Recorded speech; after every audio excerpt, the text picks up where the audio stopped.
దేవుని ఘనమైన నామమునకు స్తోత్రములు. ఈ వాగ్దానమును వింటున్న మీకందరికీ మన ప్రభువును ప్రియ రక్షకుడైన యేసుక్రీస్తు నామములో శుభములు, మా హృదయపూర్వకమైన వందనములు. ఈరోజు మీ కొరకైన దేవుని వాగ్దానము మత్తయి శుభవార్త 11వ అధ్యాయము 28వ వచనము. ప్రయాసపడి భారము మోసుకొనుచున్న సమస్త జనులారా, నా యొద్దకు రండి, నేను మీకు విశ్రాంతి కలుగజేతును. ఈ మంచి వాగ్దానమును మంచి దేవుడైన యేసయ్య నేడు మనందరి జీవితములలో నెరవేర్చునుగాక. ఆమేన్. మన దేవుడు సాత్వికుడును, దీన మనస్సు కలిగిన వాడు. ఆయన యొద్దకు వచ్చి వారిని ఆయన ఎంత మాత్రమును త్రోసివేయరు. వారినందరినీ ఆయన కనికరించి వారికందరికీ ఆయన గొప్ప కృపను చూపించి వారి ప్రయాసములన్నిటికీ తగిన ప్రతిఫలమునిచ్చి వారు మోయలేకపోతున్న భారములన్నిటిలో నుంచి వారికి విశ్రాంతినిచ్చి వారి ప్రాణములకు నెమ్మదిని కలుగజేస్తారు. మన ప్రభువు మాటలు నమ్మదగినవియు పూర్ణ అంగీకారమునకు యోగ్యకరమైనవి. ఆకాశము గతించవచ్చును, ఈ భూమి మార్పు చెందవచ్చును గాని ఆయన మాటలు ఎంత మాత్రమును గతించవు.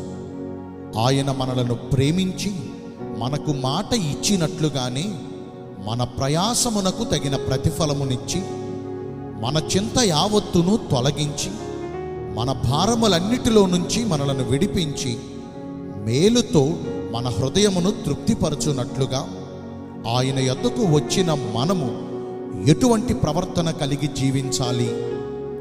మొదటిగా ఆయన యొద్దకు వచ్చే మనము మన పూర్ణ హృదయముతో ఆయనను సమీపించాలి. సంతోషముతో యెహోవాను సేవించాలి. ఉత్సాహగానము చేయుచు ఆయన సన్నిధికి రావాలి.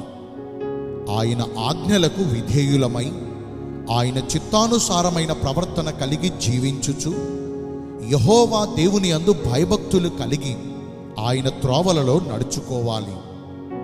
మన మేలు కొరకు ఆయన మనకు బోధించుచున్న ఆయన కట్టడలన్నిటినీ మన నిండు మనసుతో గైకోవాలి.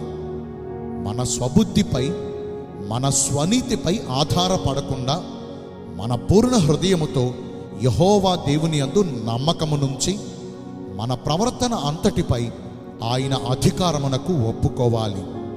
మన దేవుని యొద్ద మాత్రమే మనకు సంపూర్ణమైన విమోచన దొరుకుతుంది.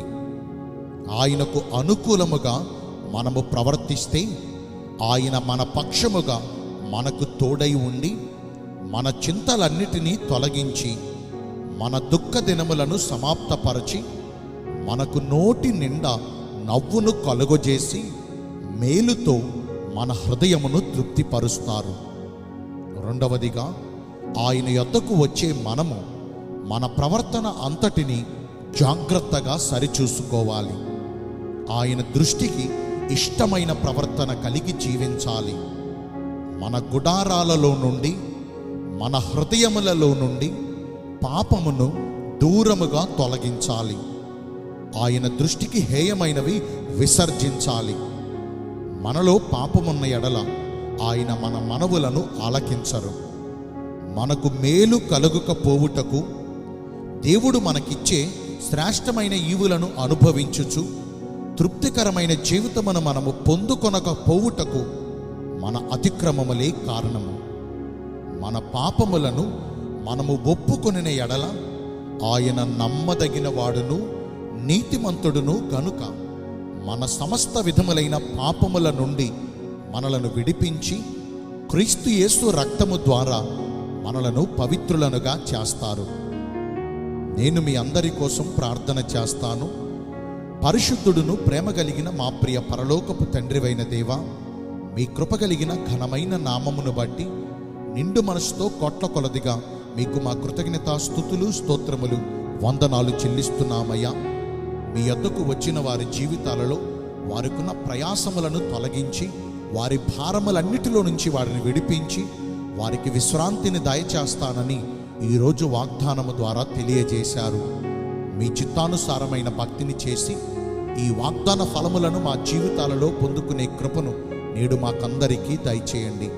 ఈ రోజున ఎందరైతే పుట్టినరోజులను, వివాహ దినములను, ఇతరమైన శుభకార్యములను జరిగించుకుంటున్నారో వారందరికీ మెండైన దీవెనలు కుమ్మరించమని, మీ రాకడ కొరకు మమ్మను సిద్ధపరచమని యేసుక్రీస్తు ప్రశస్త నామములో ప్రార్థించి వేడుకొనుచున్నాను మా ప్రియ పరలోకపు తండ్రి. ఆమేన్. May God bless you all. Thank you.